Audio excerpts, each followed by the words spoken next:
Everything will be okay. It started with the usual, waking up in different places on smaller scales. Fall asleep on the couch, wake up in my bed.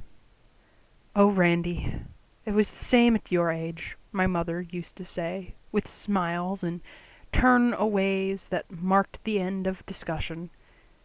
Sometimes I thought it was my parents, but to what motivation would they do this?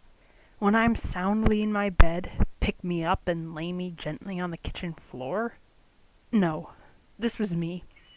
It was around when I was 16 that they started to see it.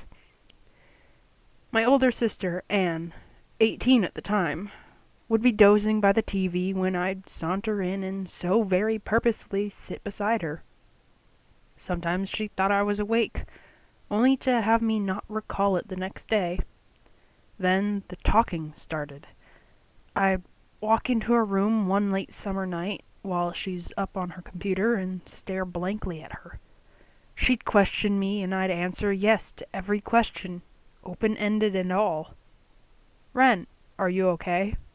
"Yes." "What's going on?" "Yes." Sometimes she'd find me in places, usually asleep. On several occasions her walk-in closet. She'd yell at me and throw me out, saying, "Even with your fucking narcolepsy or whatever, that's private." She was a very reserved person, and I always respected that in my waking life, even after she moved out. But it was all different asleep. Nothing was relevant, and none of it mattered. I'd tried everything. For a while I'd slept in a sleeping bag, zipped up to the neck, with mittens. It never really worked. And I was beginning to wake up in stranger and stranger places. Granted, I never went too far from home, but it was becoming a regular thing that I'd wake up outside. Forests, streets. I was sleepless for days at a time, and it made me delusional. But I didn't care. I just wanted to be normal. My best friend, Darren, was very supportive, always calming me down when I was so sleep-deprived I felt like my mind would implode. He coaxed me to sleep and promised to watch me, and for the most part he did. Sometimes I'd wake up to little notes from him, little affirmations like, "Everything will be okay, Darren." I'd find these notes in the cracks and rifts of my home, folded neatly and creased tight, telling me it's okay. Darren and I didn't always get along, though. Sometimes we'd fight and he'd leave.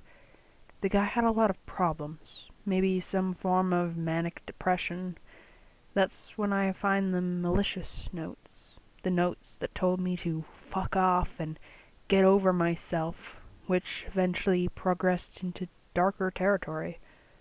I'd find them around, and it was as if they'd interact with me. "Nobody loves you. All you do is destroy, Darren." "But I'd try so hard to be good," I'd think to myself. "And every time you try, you fail, Darren." "I'm so sorry," I whisper faintly. "Kill yourself, Darren." I should have just stopped hanging out with him. But he was all I had. Then he'd leave me cold. I'd wake up in the dirt under cold sweat, with blood on my hands that I stole from myself in my slumber. "This is why you're worthless, Darren." Anne was leaving soon, going off to college. Over the course of a week her room faded to emptiness, and she took all her things to her dorm, and then only she was left. She said she'd be out in a week. It'd be months since I'd gotten a note from Darren. He hadn't been over to supply them. I was happy. Alone, but happy. He couldn't bother me anymore. And the night before Anne left, I went to sleep happy. I dreamt of beautiful things, waterfalls and meadows, placed where everything was in its right place. That time I woke up midday. No cars in the driveway, nothing too unusual. But my room was distraught. Dents in my wardrobe and a door off its hinges. Must have been a crazy night, but at least I was still in my bed. I went down the hall to check if Anne was still there. She never said when she was leaving. Her room was empty as usual, but something was off this time. Her closet was open a crack. She never left her closet open, not even the slightest bit. It was her private zone, her sanctuary. That's when I saw the little drops on the floor, smeared like crimson pastels, like someone had gone over to spread them. I followed them to the closet, looking down the whole way. I reached the door and wrapped my fingers around the edge, slowly pushing forward. And there she was, mangled and beaten, the veins in her neck torn out. The carpet was no longer off-white and dry, but moist and crimson.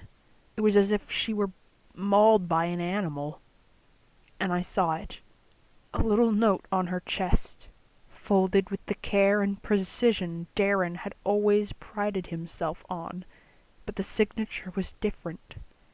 And then it hit me, clear as day, like waves of clarity, but still somehow topped with disbelief. It wasn't Darren. It was never Darren. I squeezed my eyes shut as I declared it to myself. I opened my lids as I read the note one last time. Glazed eyes and trembling fingers. Everything will be okay, Randy.